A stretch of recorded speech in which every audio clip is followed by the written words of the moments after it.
नमस्कार, India news के खास कार्यक्रम बेबाक बात में आपका स्वागत है।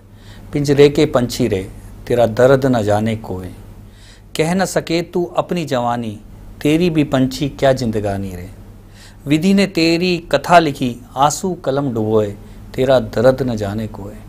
लगता है दशकों पहले प्रदीप ने यह कविता किसान के हालातों पर लिखी है। किसान अपनी जवानी, अपने दर्द को भी बयान नहीं कर सके। समय बदल गया, लेकिन किसान के हालात आज भी जस के तस हैं। किसान की किस्मत कब बदलेगी, कब खुशहाल होगा किसान, ये एक बड़ा सवाल है।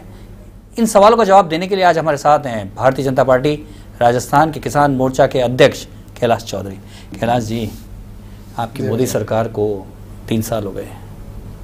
इन 3 सालों में लगता है कि किसान की दशा में कोई बदलाव नहीं आया है। क्या किया है किसानों के लिए? ऐसा है कि किसानों के लिए जितना मोदी जी की सरकार में हुआ है उतना पहले नहीं हुआ। और जब भी अगर किसानों के हित में कोई अगर योजना बनी है तो वो या तो अटल बिहारी जी वाजपेयी जी के समय में बनी या नरेंद्र मोदी जी के समय में बनी। और ये बात जो कह रहे हैं किसानों के दर्द की बात, वास्तव में किसान आज से नहीं सदियों सदियों से दुखी रहा है। और उसके भारत आज़ाद हो गया, आज़ाद होने के बाद में भी कांग्रेस की सरकार ने 60 साल तक हुकूमत की, लेकिन किसान की कभी कोई व्यथा को समझा नहीं और किसान आत्महत्या करने के लिए मजबूर होता था। लेकिन प्रधानमंत्री जी अटल बिहारी जी वाजपेयी ने उनकी चिंता की और चिंता करके और नई एक फसल बीमा नीति लागू की। और उसके बाद में दुर्भाग्य से 5-10 साल कांग्रेस की यूपीए फर्स्ट और सेकंड जो सरकार आई, उन्होंने उसके अंदर बिल्कुल संशोधन नहीं किया। लेकिन अब हमारे प्रधानमंत्री अटल बिहारी नरेंद्र मोदी जी प्रधानमंत्री बनने के बाद उन्होंने नई फसल बीमा नीति लागू की। और उस नई फसल बीमा नीति के अंदर जिस तरह से पहले तहसील को इकाई मान रखा था कि तहसील के अंदर अच्छी अगर बरसात होगी तो सारे क्षेत्र के अंदर मान ली जाती थी, तो लेकिन अब उसकी जगह तहसील की जगह गांव को इकाई माना। और गांव ही नहीं, अगर एक खेत का अगर किसी कारणवश एक नाला टूट के आ जाता है तो उस एक खेत के मालिक को भी उसको अगर वो क्लेम करेगा तो उसको इंश्योरेंस मिलेगा। पर कैलाश जी, आप बात तो कह रहे हैं कि निश्चित तौर पे नई फसल बीमा योजना लागू हुई है, लेकिन हम जानते हैं कि अभी भी 80% किसान इस फसल बीमा योजना से दूर है, इस योजना से, क्योंकि ना तो प्रचार ढंग से हो पा रहा, ना ही किसानों की आम बेचारे जो गरीब और सामान्य किसान हैं उनकी पहुंच हो पा रही। कुछ चंद किसानों को फायदा जरूर हुआ है, लेकिन आम लोगों तक अभी तक किसान सरकार नहीं पहुंच पाई। प्रताप जी साहब, मैं ये बताना चाहता हूं कि इसके अंदर जो नई फसल बीमा नीति लागू की है उसके अंदर पहले ये सिस्टम था कि उसके अंदर किसान अगर वो केसीसी ली हुई है, अगर ऋण लिया हुआ है तो उसका इंश्योरेंस होता था जी। लेकिन अब उसमें संशोधन कर दिया है। नई जो फसल बीमा नीति लागू हुई है उसके अंदर अपना प्रीमियम अगर कोई एक किसान जिसने ऋण नहीं लिया है वो भी अगर जमा करवाएगा तो उसका भी इंश्योरेंस होगा। उसके अंदर रबी की फसल पर तो है 1.5% और खरीफ की फसल पर मात्र 2% प्रीमियम देना पड़ेगा। बाकी का प्रीमियम राज्य सरकार और केंद्र सरकार वहन करेगी। किसान के ऊपर से ये बोझ कम कर दिया, तो निश्चित रूप से किसानों की योजना तो निश्चित तौर पे अच्छी है। हाँ।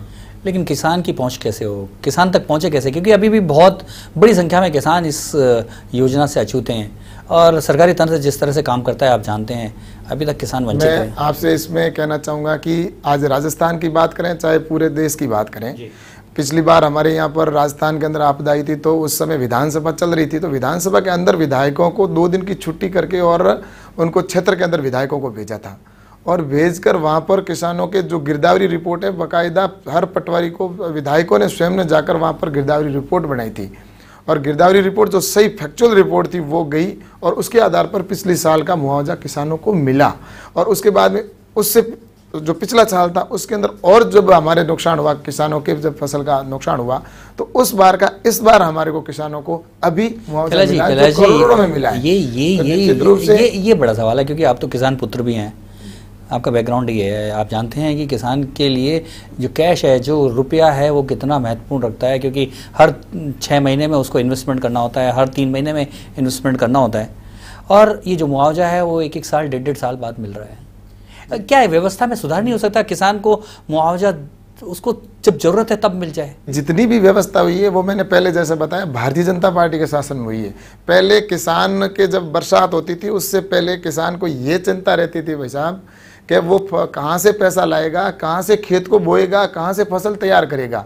लेकिन अटल बिहारी जी वाजपेयी जी ने किसानों के लिए केसीसी प्रारंभ की थी कि किसानों के लिए एक ऋण की व्यवस्था हो, और सरकार ने अपने ऊपर किसानों को ऋण देने का काम किया, किसान क्रेडिट कार्ड के द्वारा देने का काम किया। उसके बाद में आज किसान को किसी के सामने हाथ फैलाने की जरूरत नहीं है। कांग्रेस ने सिर्फ और सिर्फ राजनीति की थी भाई साहब। बाकी मैं ये कह सकता हूँ कि इस समय जितना भारतीय जनता पार्टी के शासन के अंदर किसानों के हित की योजना बनी है, उतनी अगर पहले बन गई होती और कांग्रेस के शासन के अंदर जिन्होंने शासन किया, तो आज किसानों को जिस तरह से आत्महत्या की जैसे आप बात कर रहे हैं। नरेंद्र मोदी की सरकार में भी जिन आत्महत्या के मुद्दे को लेकर पूरे देश में 2014 का चुनाव लड़ा गया, किसानों की आत्महत्या को खत्म करने का वादा किया गया, फिर भी आज किसान आत्महत्या कर रहा है। कैलाश जी, मैं आपसे ये कहना चाहता हूँ कि जितनी आत्महत्याएं पहले होती थी उतनी अब नहीं हो रही है। पहले के आंकड़े देख लें तो आंखों में आंसू आते हैं। पहले एक साल के अंदर 15-15 हजार लोग किसान आत्महत्या कर लेते थे, लेकिन नरेंद्र मोदी जी का शासन आने के बाद में आज वो संख्या सिर्फ सैकड़ों में रह गई होगी, मैं कह रहा हूँ कि। और फिर भी उसके बावजूद भी अगर कहीं पे भी पता चलता है तो प्रधानमंत्री जी के द्वारा ऐसी व्यवस्था है कि किसान आत्महत्या नहीं करे, उसको कहीं से भी सुविधा करके और किसान को अपने पैरों पर खड़ा होने की पूरी व्यवस्था की जाए। कैलाश जी, एक और बात कही जाती है कि नरेंद्र मोदी की सरकार को जुमलों की सरकार कहा जाता है कि जुमला कुछ ना कुछ चलता रहता है। ऐसा ही एक जुमला कहा जा रहा है कि 2022 तक किसान की आय को दुगना किया जाएगा। ये भी जुमला है या कोई इसमें कुछ सच्चाई भी है? क्योंकि दिखाई तो देता नहीं है, हालात तो ऐसे है नहीं कि कैसे किसान की आय दुगनी हो जाएगी। ऐसा है कि किसानों की आय जो हमारे प्रधानमंत्री जी कहते हैं वो करके दिखाते हैं, और करनी और कतनी भारतीय जनता पार्टी के कार्यकर्ता में होते भी नहीं है। और किसानों के लिए जुमला नहीं है, क्योंकि मैं आपको इसका उदाहरण देकर भी बता सकता हूं कि किसान की जिस तरह से अभी नई फसल बीमा नीति लागू हुई, उसके अंदर मुआवजे को डेढ़ा कर दिया गया। और किसान के लिए पहले अगर एक व्यक्ति होता था तो उसका कोई इंश्योरेंस नहीं होता था, उसकी कोई गारंटी नहीं थी, वो किसान हो चाहे मजदूर हो कोई भी हो। अब उसका सिर्फ 12 रुपये के अंदर इंश्योरेंस किया जा रहा है। नरेंद्र मोदी जी ने अब प्रधानमंत्री आवास योजना के तहत 1,48,000 रुपये उस गरीब को दिए जा रहे हैं और सीधे उनके खातों में डाले जा रहे हैं।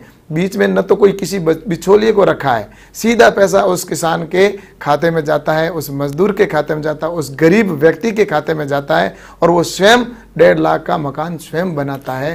और इस तरह के काम करके निश्चित रूप से किसान और फसल की बात करें, हाँ मैं ये बात कर रहा हूँ। किसान आमतौर पे देश का, प्रदेश का किसान किसी खैरात को नहीं मांगता है सरकार से, ना अनुदान चाहता। उसकी तो केवल एक ही डिमांड है कि वो जो अपने खून पसीने से उपजाता है, जो पैदा करता है, उसकी सही लागत मिल जाए, उसका सही मूल्य मिल जाए। और वही मूल्य आज तक नहीं मिल पाया। इस पर चर्चा जारी रखेंगे। अभी लेते हैं एक छोटा सा ब्रेक।